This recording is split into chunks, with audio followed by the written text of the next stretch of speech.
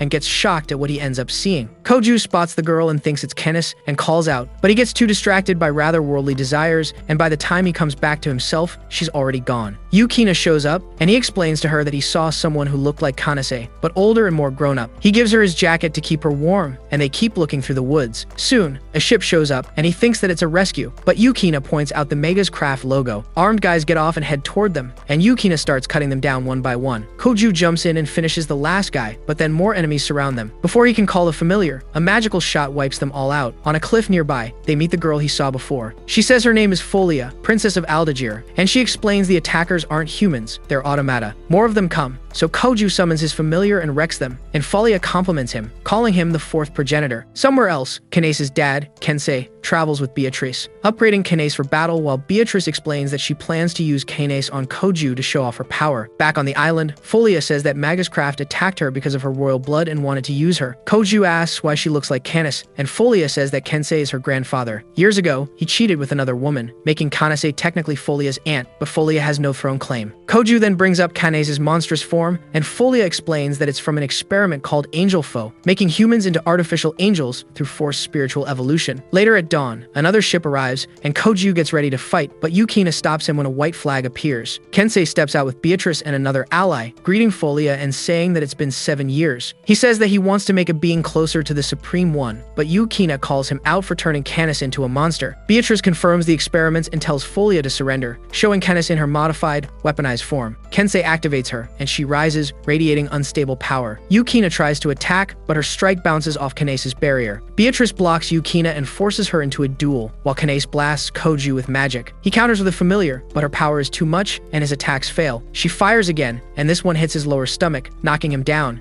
and Kanase loses control of her powers, and it goes wild. Beatrice retreats, and Yukina rushes to Koju, shocked by his condition. Somewhere else, Sayaka takes out Automata on a ship, then Natsuki arrives with info on Folia's location, suggesting they head to the island. Meanwhile, Kanes is trapped in a huge ice structure with her unstable powers sealed for now. Back with Folia, Yukina puts up a barrier to hold Kanese's powers, while Koju lies cold in her arms, mostly healed except for the main wound with a blade still stuck. Since he can't heal himself, Folia suggests waking a familiar inside him strong enough to fight an angel foe, but Yukina doesn't like that idea and offers herself instead. She gives him her blood, and as he drinks, his wound starts closing and he wakes up, only to see Yukina passed out from blood loss. He realizes that she saved him again and feels relieved. Folia then points to Kanase trapped in the icy tower and offers her blood to Koju so he can use it to save her. Koju resists at first, but Folia insists, and he finally agrees. This wakes his familiars up, and far away, Kensei is kinda shocked that Koju survived, but he's still dead set on pushing Kanase into battle for his twisted plans. Koju isn't happy with how Kensei treats Kanase like a weapon, so he gets ready to fight. Immediately, Beatrice attacks, and Yukina dodges, which frustrates Beatrice, so she sends 2 more angel foe at her. Kensei realizes that she made more than the 7 he created and is surprised. Koju tells Kensei and Beatrice to shut up, and then he braces for battle. The angel foe shoots at him, but Yukina blocks it and joins him. At that moment, Kanase breaks free from the ice, splitting the fight so Yukina faces Beatrice and Koju faces Kanase. Yukina takes the upper hand, though, beating Beatrice in their first fight. Another ally with Beatrice gets shot by Folia using her magical gun. Yukina demands the control device for the angel foe, but Beatrice refuses and attacks, so Folia counters by summoning a special blade that cancels Beatrice's familiar, letting Yukina finish her off. With Beatrice out, Yukina gets the device, and the remaining angel foe go dormant. Koju summons two familiars to control Kanesa's power. They hold her for a while, but Kanes rises again. Seeing this, Yukina fires her spear to break Kanesa's barrier,